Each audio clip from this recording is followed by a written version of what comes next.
കേരളത്തിൽ 8 കൊല്ലം മുമ്പ് 29 ബാറുകളാണ് ഉള്ളത്. ഇപ്പൊ 932 ബാറുണ്ട്. ആരും അനങ്ങിയില്ലാലോ, ഞങ്ങൾ പാവങ്ങളല്ലാതെ. ഈ മലപ്പുറം ജില്ലയിൽ എന്ന് പറഞ്ഞാൽ നന്മ കൽപ്പിക്കാനും തിന്മ വിരോധിക്കാനും ആഹ്വാനം ചെയ്യപ്പെട്ട ആലു ഇമ്രാനുള്ള ഖുർആൻ ഇന്ത്യയിൽ ഏറ്റവും അധികം വായിക്കപ്പെടുന്നത് മലപ്പുറത്താണ്. മലപ്പുറത്ത് 1/2 കോടി ജനങ്ങളുണ്ട്. ആ നാട്ടിലാണ് ആലു ഇമ്രാൻ മനസ്സിലുള്ളവരാണ്. ഇവിടെ ഒരു ബാറേ ഉണ്ടായിരുന്നുള്ളൂ 8 കൊല്ലം മുമ്പ്. ഇപ്പോൾ ഇൻഷാ അല്ലാഹ് 27 ബാറായി.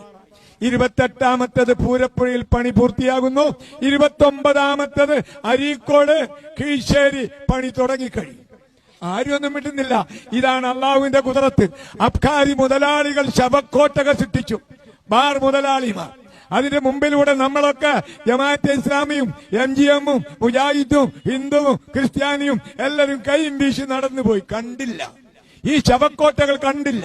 അത് കാണാത്ത ഉമ്മയ്ക്കും ബാപ്പയ്ക്കും അച്ഛനും അമ്മയ്ക്കും അള്ളാഹു കൊടുത്ത ശിക്ഷയാണ്. നോക്കിയാൽ കാണാത്ത പൊടി രൂപത്തിലുള്ള MDMA-ക്കെതിരെ റോട്ടിലിറങ്ങുക. നേരെ മറിച്ച് മദ്യവ്യാപനത്തിനെതിരെ നമ്മൾ ഇറങ്ങിയിട്ടുണ്ടെങ്കിൽ ഈ രാജ്യം രക്ഷപ്പെടുമായിരുന്നു.